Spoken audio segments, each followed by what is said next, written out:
tutuuka ku show Starboy yali ku stage ng'anza ddako kati MC agamba kati Tata Kimbowa yaddako kati Kimbowa yali ayingidde munda nga gyali kati nze nange ntuuka mpapa mangule kati nze neerabidde nti sinze Tata Kimbowa essaawa eyo ngenze bwenti kati gundi ambuzi yali ku mulyango bano abakuuma ambuuza gwate ati nyingira bampita ku stage gwani Tata Kimbowa yagintuuza oba wano ku luba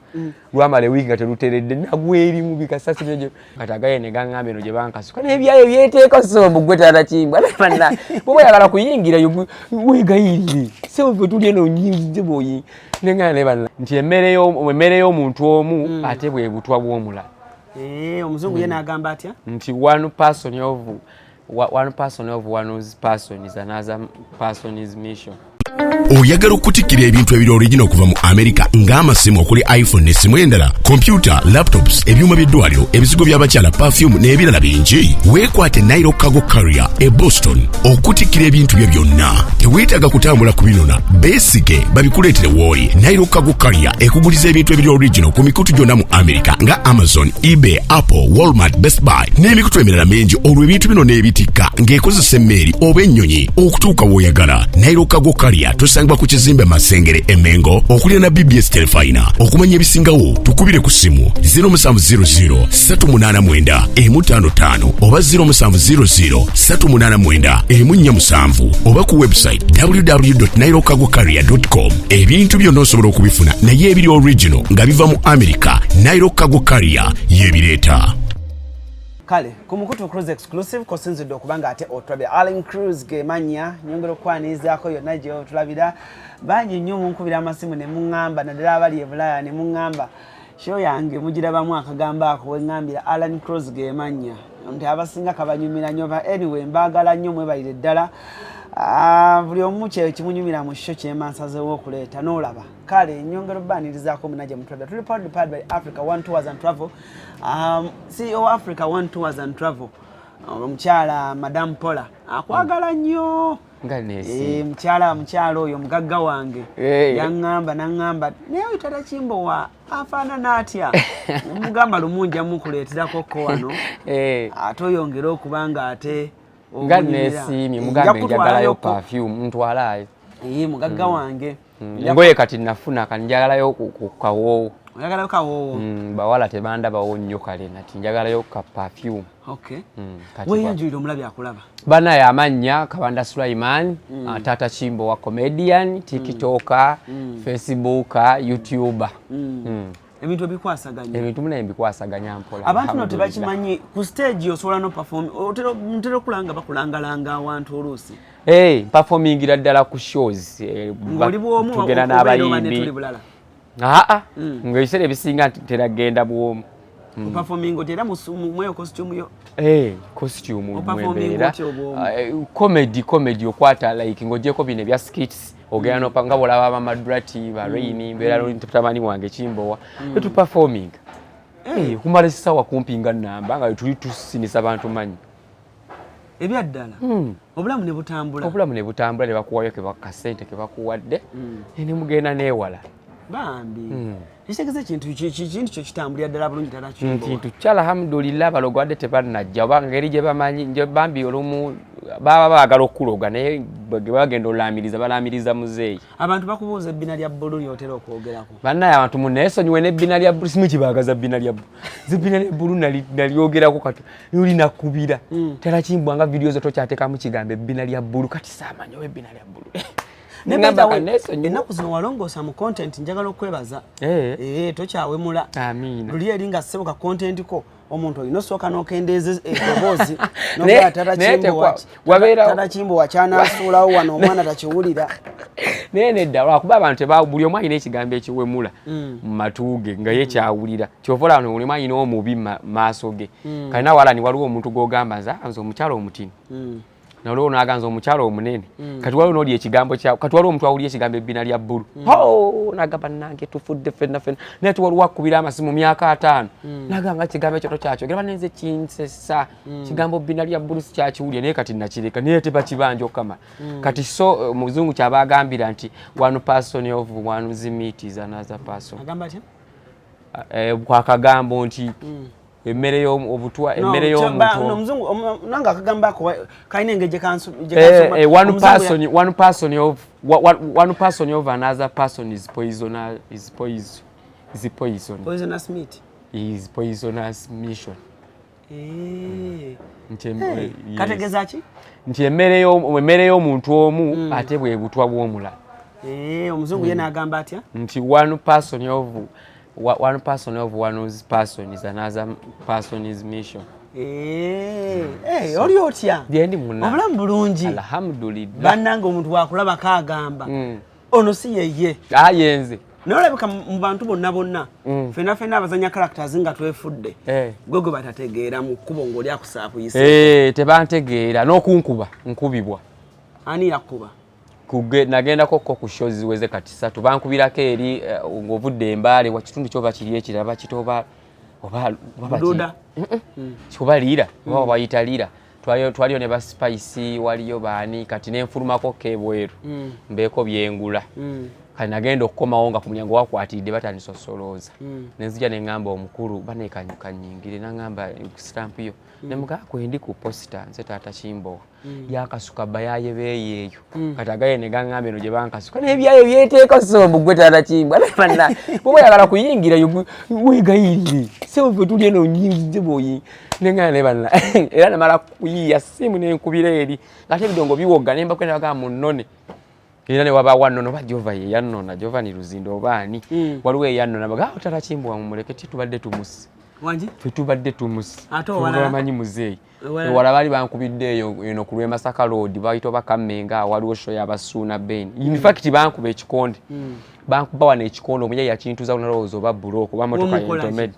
hatutuuka ku show Starboy yali ku stage nga nzaddako kati agamba kati Tata Kimbowa yaddako kati Kimbowa yali ayingidde munda nga gyali kati nze nange ntuuka mpapa mangule kati nze neerabidde nti sinze Tata Kimbowa essaawa eyo ngenze bwenti kati gundi ambuzi yali ku mulyango bano abakuuma ambuuza gwate ati nyingira bampita ku stage gwani Tata Kimbowa yagintuuza oba wano ku luba lwamala wiiki nga teruteredde nagwerimu bikasasi byo ngekikubyo kati bane mbuno nimba mugwe Tata Kimbowa kati bana bakavubuka akokucha ne bakuba nengweri mu kasasiro kati oba kati maswanko bayavayo nankubira ne nawo line mugamba mujaye kyankoze simena naso anokwogera niene ebweru ne bafulu omusajja temumukoze ekibanange ani Tata Kimbowa haliriddawo temuna gwe mukubye kavubuka kali kagamuletala yo musajja yangu wamma nampulira obusungu jalanaka miye yankuba ekikwereso kantu amanyi gasanyalagana gasitabu amaliza luyimba lwo balusemba era in fact yamala okuyimba baddako awo ndoza ne bbulu naawo ne babako bye bakola nga bwe twambala nendyoka nyamba ng'oli yagimpisiza ate no ekyannuma bwe twava era awo era omuntu sitiru y'omu ngenda ku stage malo performing kati era neyambula ntunyumyemu awo ne basuuna oluusi bamaswanku kati nzireyo wanera mu katenti awabeera bamaswanku ankwata bwati ankwata jeki yagikwata ona gulagawo temategete waliwo ababi era ate oli nanziramu era ne mugaka simuzitira lwerumu bamaze okukuba n'engumi ebweru ale yaginkuba yennyini samanya oba baali bamumpe najja nene ng'atereeza abayimbi bayigira wabasibawo obuguwa eno basuuna bagenda yena abayimbi bayingira eno kati awo kati mala okweyambula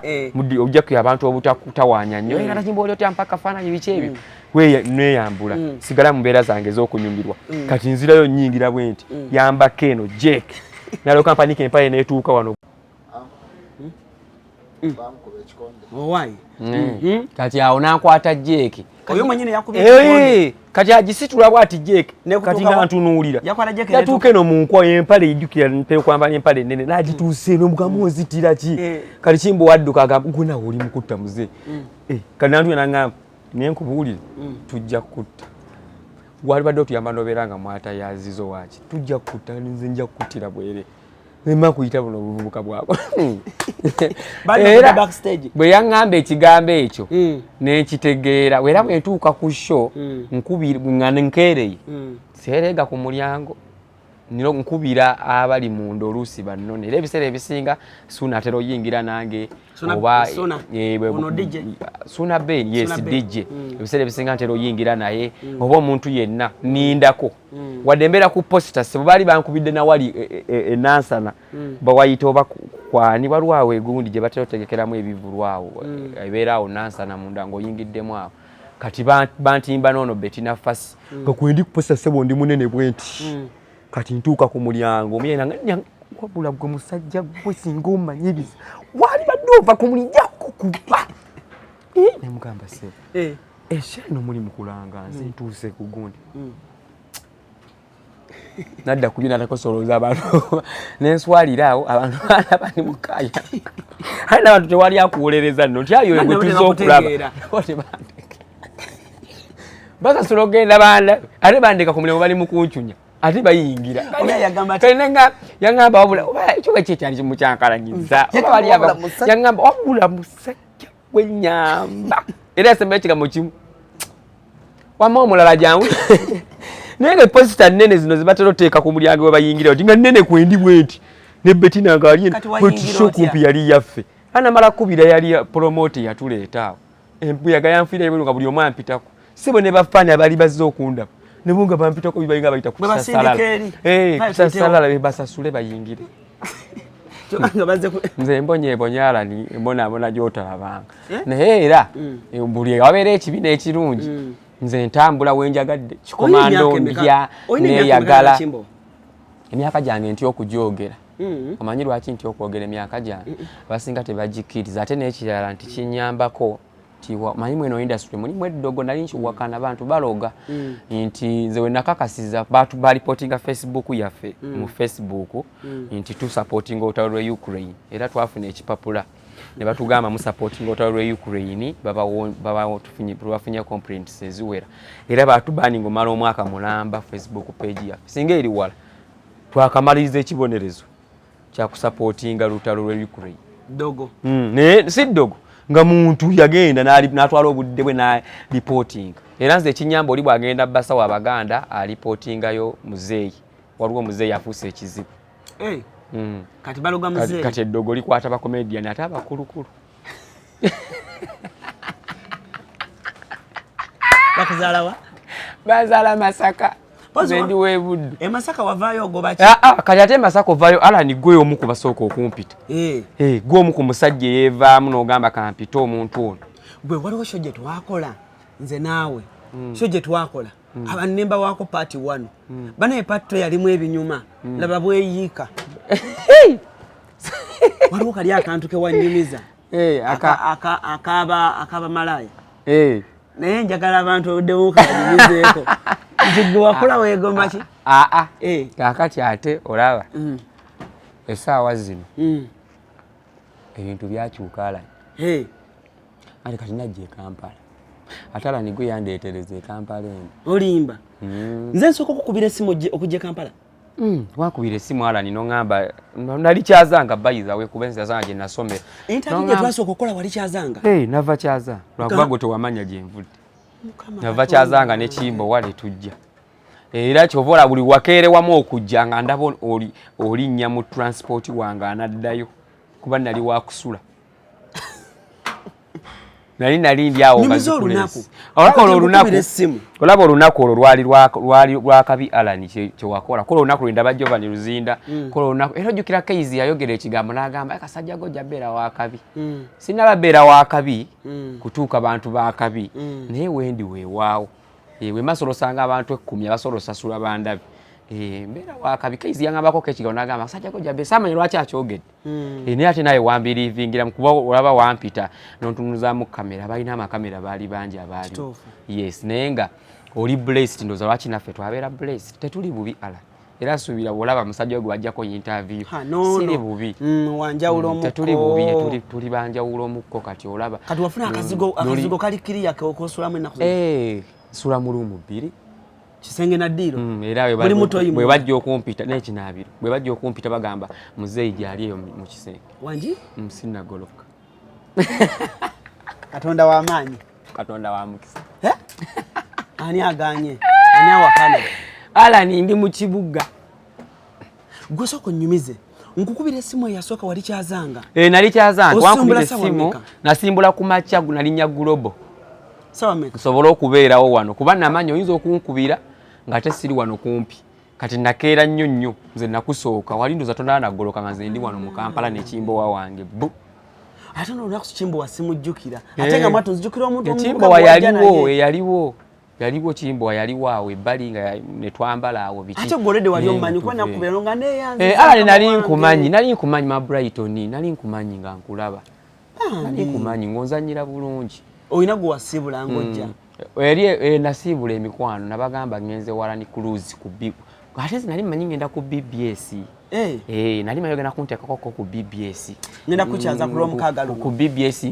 badulire no ngenda kuchaza ku Lwomukaaga ngene badulire mbagaye mundaba ku TV Tata Kimbowa kan kuchaza Lwomukaaga nali njala mbagambe mundaba ku TV abechaza ndule wow tugenda kwogerako mpolampola bali mu shootinga film nabo okay bali mu movie gwe abekyaza nga baba ino kulaba ene baba nkoze byolanze simanyi lwaki bandi codingira waggulu naye nga Alan nkwebaza from olunaku olwo omanyi wabeera okubanga okola ekintu naye wabawo omuntu alina ekintu kyateekawo n'ogamba leka nyongeremu amaanyi so wali starting point y'amaanyi nnyo nti tewayogera bwogezi omuntu n'omukwera essimu n'omugamba nti wange yongeramu amaanyi oli bintu byenkola mbiraba naye ate olwedde olina wagabanako nange platform buze ekibwa wali weegomba ng'okyali ekyazanga bwogamba nti bwe natuuka e Kampala eno ne status gye ndiko nembireka nayagalanga nnyo okuyita mu jaamu kola ki mu jaamu ng'akutte ekyazanga teddi tewali jaamu ate wabeera jaamu motoka ntono motoka bazijjawo abanaku baakuli oyagalanga nnyo okuyita mu jaamu jaamu nga mungi akwate mbeere omuntu mugambe nkubira akwatono ndi mu jaamu era kati nkikola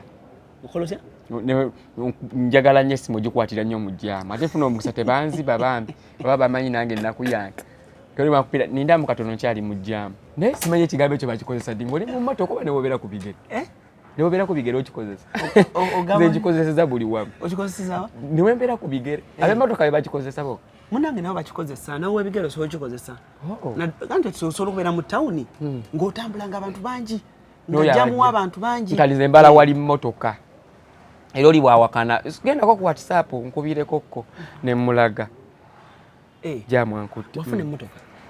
twagulayo ku Subaru lwakuba twafuna obuzibu neyonooneka ku Mityana Road awo lwaki wagula Subaru nagigula lwa nsonga nalaba nga simanyi nti enywa ate n'erinnya nga linnyumira Subaru nga ndowooza obeera wakabi nnyo ng'ovuga Subaru twagula mpya twagula motoka ng'ekozeeko yali ewayi milioni zaali 15 ozisonze nga nzisonze naye okay twafuna ku endorsements bazita endorsements ku bulangulango ne tukunwanyawo mpolampola kati twetaaga entambula nga tugenda ku shows kati oluusi entambula ng'ebayingira naye kati yafa kati otambula otya ntambuza ebigere ne boda bambi paka wenaddamu funenda era oli bwampita ku show nze siswala nga nva ku piki yange nga nzija ku show yo nga kukolera paka wenafuna emmotoka manje wava wasoma nasomako akatonotono n'okoma mu class nakoma mu senior 6 wagituula namalira senior 4 nakateete era nensomero ne 5 kati nengenda ate mu nnyendo gye namalira mukaaga wajjayo meka naye nasomanga bubi tekiteetaagisa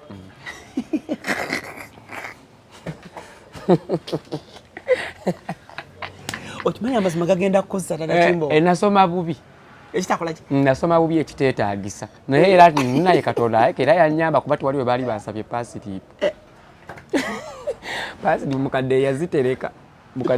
naye bazasaanawo nosaanawo mama wange musiraamu nnyo maama awusi omufumbo bazi bamwita awusi maidi awusi maidi omuntu abe mufumbo waka yali akola naye takyakola housewife abeera waka tata nagenda nakola tata wona ye musiraamu tata naye musiraamu nnyo eddiini nengi ewaka eddiini nyingi osala emirundi emeka kati nze abakiikirira eno ku ludda lwa sitaani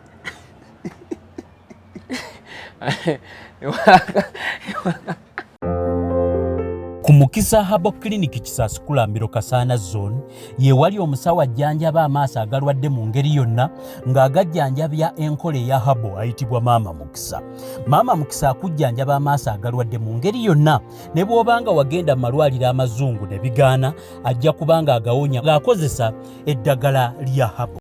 Oyagala okutikkira ebintu ebiri original okuva mu America ng'amasimu okuli iPhone n'essimu endala, computer, laptops, ebyuma by'eddwaliro, ebizigo by'abakyala, perfume n'ebirala bingi. Weekwate Nairo Cargo Carrier e Boston okutikkira ebintu byo byonna. Teweetaaga kutambula kubinona, beesige babikuleetere w'oli. Nairo Cargo Carrier ekuguliza ebintu ebiri original ku mikutu gyonna mu America nga Amazon, eBay, Apple, Walmart, Best Buy n'emikutu emirala mingi. Olwo ebintu bino n'ebitikka ng'ekozesa emmeeri oba ennyonyi okutuuka w'oyagala. Nairo Cargo Carrier tusangibwa ku kizimbe Masengere Emengo okulira na BBS Telefina. Okumanya ebisingawo tukubire ku simu 0700 389 155 oba 0700 389 147 oba ku website www.nairocargocarrier.com. Ebintu byonna osobola okubifuna naye ebiri original nga biva mu America. Nairo Cargo Carrier yebireeta. Wano ku Hasi Beauty Parlor tuli bakafulu mu kulabirira n'okuyoyota ensusu. Tukola facial ne tukupepeta ka face ne kawawera nga aka baby. Tusiba n'okola enviiri mu buli musono, songa mu kukola pedicure ne manicure tuwekansa. Tusala enviiri mu buli musono. Ate bwe kituuka mu kukola makeup tetumanyiyo mulala. Tuli muyenga ku Tank Hill Road okulira na Italian Supermarket mu basement. Essimu tuli ku noti 72 682 953. Teweerabira saluni egenda okujjayo bulungi bwo n'ekitiibwa kyo ye Hasi Beauty Parlor, a world of beauty.